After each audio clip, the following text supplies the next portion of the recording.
Bonjour, je suis fort heureux de te retrouver en ce 29 novembre. Eh oui, l'année court vers sa fin et c'est ainsi que Jésus reviendra. Encore un jour et novembre sera dans le passé. As-tu vu hier, Jésus parlant de son serviteur, il dit qu'il ne va pas tuer la foi des gens. Toi qui m'écoutes ce matin, si des gens t'ont chassé, t'ont repoussé, c'est parce que tu n'avais pas encore lu ni compris ce que nous avons lu hier matin.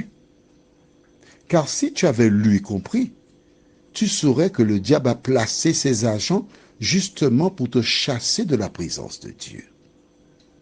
Alors, tu as mal, tu as la haine en toi, tu es révolté, tu as un venin, tu veux cracher des choses. Je te donne un numéro de téléphone. Le plus 596 696 889 393. Envoie un message, un audio à ce numéro. Et puis dis tout ce que tu as sur le cœur, tout ce que ça t'a fait, toute ta souffrance. Et tu recevras une réponse qui t'aidera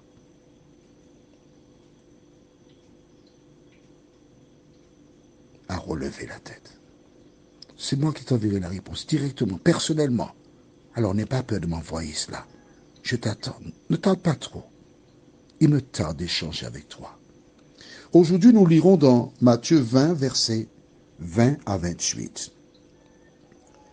Alors la mère des fils de Zébédée s'approcha de Jésus avec ses fils et se prosterna pour lui faire une demande. Et lui dit, « Que veux-tu » ?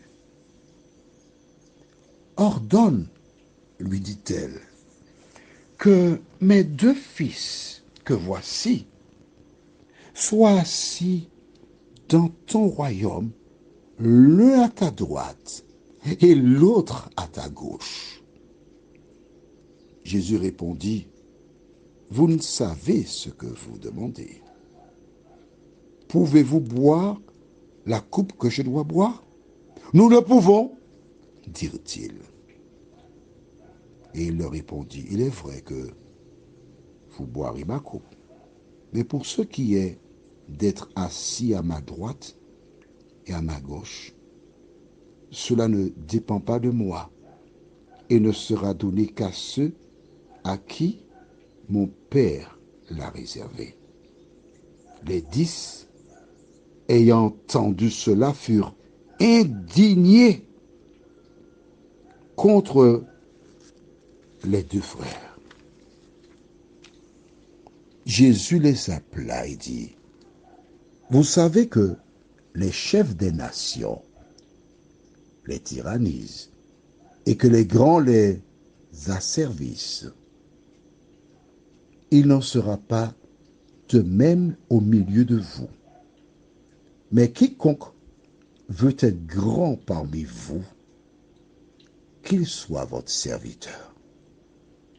Et quiconque veut être le premier parmi vous, qu'il soit votre esclave. C'est ainsi que le Fils de l'homme est venu non pour être servi, mais pour servir et donner sa vie comme la rançon de beaucoup. Aïe, aïe, aïe. Quelle affaire. Boucle ta ceinture de sécurité, je t'emmène. Tu seras témoin privilégié et verras ce que nous venons de lire.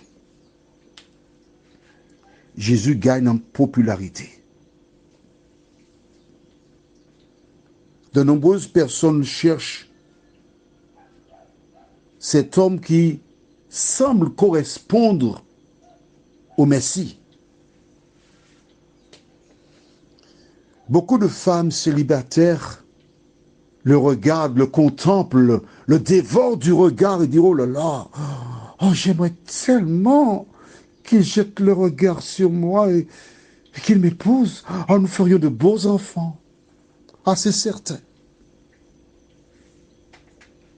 Des hommes fiancés regardent leur fiancée et tremblent parce que Jésus fait des ravages. Les personnes le regardent. Dès que tu es populaire, dès que tu sors du lot, maman, tu peux ramasser des femmes comme des titiris au bord de mer.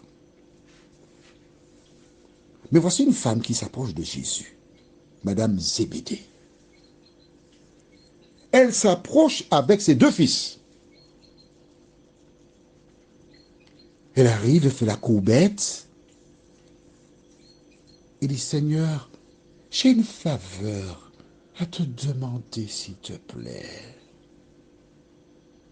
De quoi s'agit-il? Ordonne. En clair, donne des ordres pour que mes deux fils que voici, ce qui sous-entend, c'est clair, les fils sont venus accompagnés de leur maman. La maman dit, mes fils, venez avec moi. Oui, maman, on vient, maman. Ils sont là devant Jésus, des hommes, oui. C'est leur maman qui fait la démarche pour eux. Ordonne que mes deux fils que voici soient l'un à gauche, l'autre à droite de ton trône. S'il te plaît, Jésus.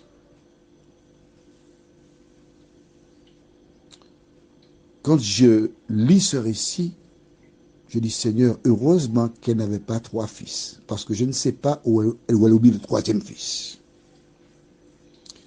Et Jésus de dire, vous ne savez pas ce que vous demandez là.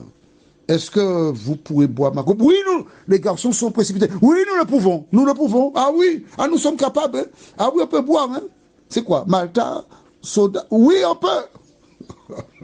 Ça n'a rien à voir. Ils ne savent même pas de quelle coupe qu'il s'agit. La coupe de la souffrance. La coupe qui conduira à la mort. Oui, nous le pouvons. Laisse-moi te dire une chose. La Bible est belle, je l'aime. Parce qu'elle nous montre que déjà du temps de Jésus, les personnes cherchaient des postes à responsabilité. Des personnes lors de nomination, elles veulent avoir ceci, elles veulent avoir cela. Écoute-moi bien, mon ami. Écoute-moi bien. Toutes les personnes qui cherchent des postes à responsabilité dans une communauté religieuse, ces personnes sont des malades mentales qui devraient être enfermées dans un hôpital psychiatrique. Est-ce que c'est clair pour toi? Tu veux que je reprenne? Non. J'ai déjà dit, tu vas écouter à nouveau. Laisse-moi t'expliquer une chose. Lorsque tu es dans une communauté religieuse et tu n'es pas la personne que Dieu avait prévue, et dans cette même communauté, il y a une personne qui décède, et tu n'as pas été en mesure de l'aider dans sa foi à être prêt pour rencontrer Jésus, où iras-tu? Dis-moi, où iras-tu? La fonction que Jésus a laissée, la mission par excellence, c'est de se rendre vers les malheureux, les aider à régler les problèmes, réparer les maisons des pauvres qui n'ont pas les moyens, laver les vêtements des personnes âgées qui n'ont pas les moyens toujours, faire à manger pour eux, les inviter à ta table et leur dire, par ton comportement, qui est Jésus de Nazareth. Alors, il y a encore deux catégories. Les gens qui font ce que je viens d'expliquer, ou d'autres qui, accompagnés de camarades, montent des complots pour avoir des postes. Prions. Seigneur, nous sommes heureux de venir vers toi à nouveau. et de trouver la paix. De découvrir que ceux que tu as appelés ne sont pas là pour être servis, mais ils sont au service du peuple. Ô Éternel, je te prie pour toutes ces personnes qui sont dans des communautés religieuses, où des hommes sont là pour leur poche, sont là pour l'honneur, la gloire. Permets que ces personnes ouvrent leurs yeux et qu'elles se rappellent que la première mission d'un berger, c'est de servir. Et à ce titre, il doit rencontrer ceux qui sont au chômage, prier avec eux, les accompagner, les aider à trouver un emploi, parce qu'ils sont au service de l'Éternel.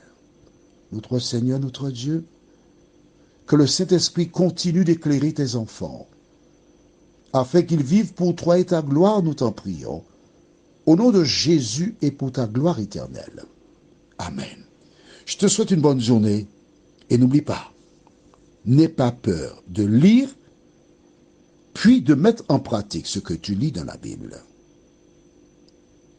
À demain, si Dieu nous prête vie.